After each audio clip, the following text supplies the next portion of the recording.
lưng cốt cái chi trang phần dòng mai tay được lần video này rồi này skin serang kampa cái trai làm trả rèn clay d làm cọ rem tình trang. Vâng, xin kính chào anh chị em đang xem video clip học tiếng nghệ D của Sakin nhé. Hôm nay Sakin sẽ chia sẻ với chủ đề là mưa.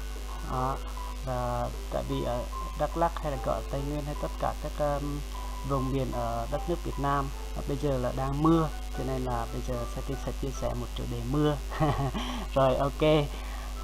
Thì qua các video chia sẻ vừa rồi thì được rất là nhiều anh chị em quan tâm, và có một số người đã gửi mail, thậm chí có một số người đã gọi điện thoại trực tiếp luôn để nhờ Sakin tạo thêm nhiều video hay nữa.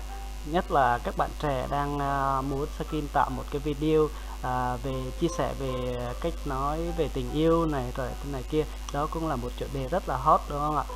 Bây giờ thì Sakin sẽ chia sẻ theo với chủ đề là mưa ha, rồi các bạn cùng theo dõi nhá.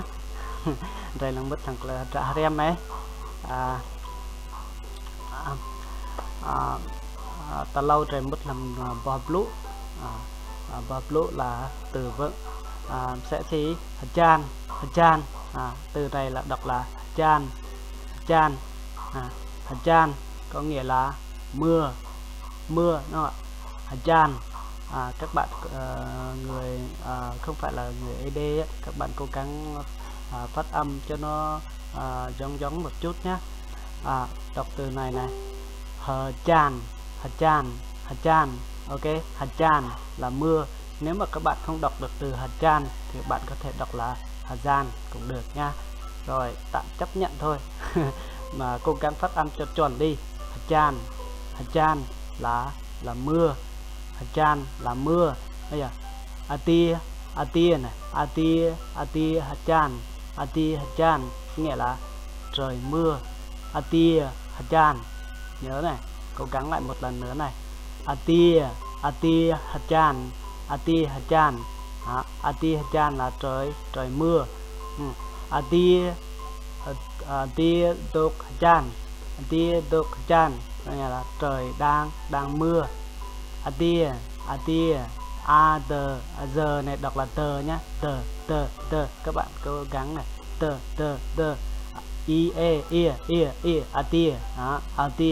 atia dok chan dok chan là trời đang mưa, ok. Đây, tiếp theo atia chan búc bờ. Cái này là từ nhá, sửa lại cái từ này.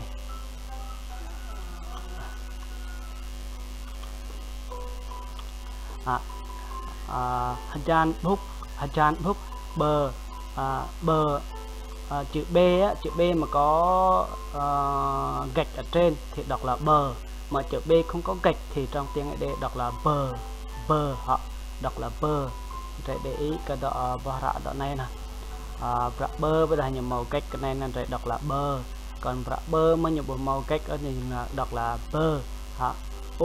U cờ úc này ha, u cờ úc ha, cờ này, ca là cờ họ, ca trong tiếng Việt là cờ trong tiếng Anh D nhá. Bờ với hờ thì đọc là bờ. Chan búc u cờ úc búc. Hà chan búc là mưa bụi nhá. Chan búc, đọc lại nhé. Chan búc, chan búc là mưa bụi. Chan lim này là im đó, l im lim, hờ lim, chan lim. Thì nếu mà đọc không dấu là chan lim, nhưng mà có dấu y này, y mà có dấu dấu mặt trăng này nhá, thì đọc là nó hơi nặng. Để đọc là chan lim, chan lim, cố gắng phát âm nha, chan lim, ok, đơn giản đúng không? Các bộ luôn thì đọc rõ lên. Rồi, đây là tiếp theo, đây nào có bộ ra atia lim, giống từ này thôi, thay từ atia lim là mưa dầm, chan lim với atia lim này, hồng atia lim là nhung sẽ đều có nghĩa là mưa dầm hết. Ok, chan lim này là atia lim là mưa dầm. Chan le, nhiều người sẽ đọc là le. Nếu mà có dấu mặt trăng này thì mình đọc là nó hơi nặng một chút. Chan le nếu mà tiếng Việt thì đọc là dấu nặng nó hơi nặng, nhưng mà không phải là dấu nặng đâu nhé. Chan le này chưa này, ir l lir là clear. P với l thì đọc là clear clear. Chan le clear chan le clear. Ok, cái này từ này hơi khó đọc luôn nhá.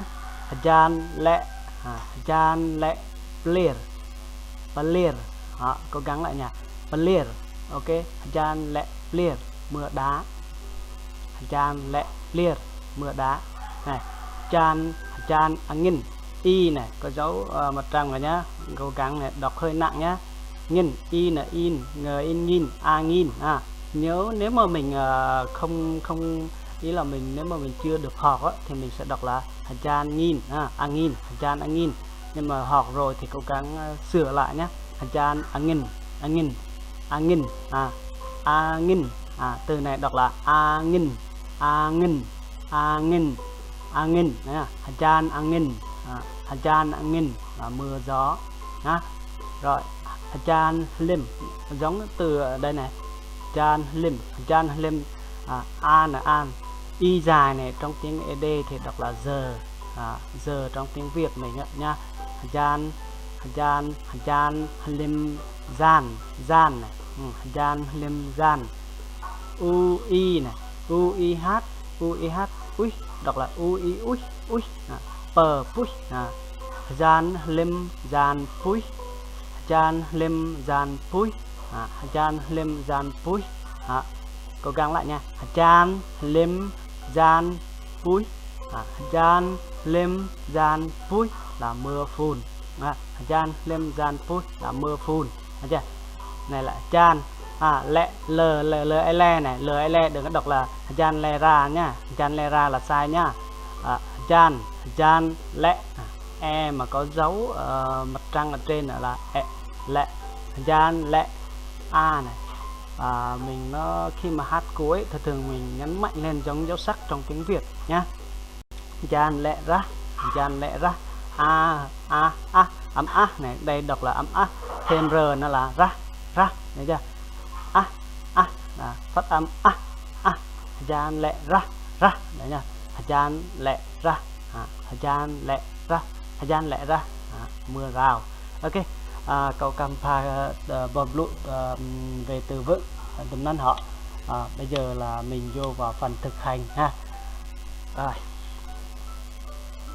các bạn, một số các bạn khi mà xem video này thì các bạn cố gắng tua đi tua lại rồi để nghe lại nhiều lần thì các bạn sẽ phát âm được đúng thôi nhá. Còn một số các bạn khác mà phát hiện mình phát âm chưa đúng thì các bạn cũng bình luận ở dưới luôn, để video tiếp theo thì mình có thể cải thiện nó tốt hơn. Rồi bây giờ mình vô vào phần thực hành. Vào phần thực hành đây là một cái đoạn hội thoại giữa bạn Y Nam và bạn Y Cao nói điện thoại nhé, cuộc nói chuyện qua điện thoại của hai bạn. Bây giờ là đây, Y Nam alo, Y Cao mự anh ấy. Y Nam giá y tục ngạ, Y Cao cậu tục lăng tivi với bí Y Nam cậu tục mự sắp mũi nhé. Cái này là mình sửa lại này. Cái này là mự sắp mũi.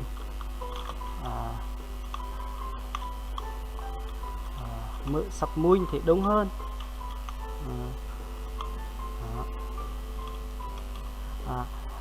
Kau tục mự sắp mũi, kau tục mự sắp mũi.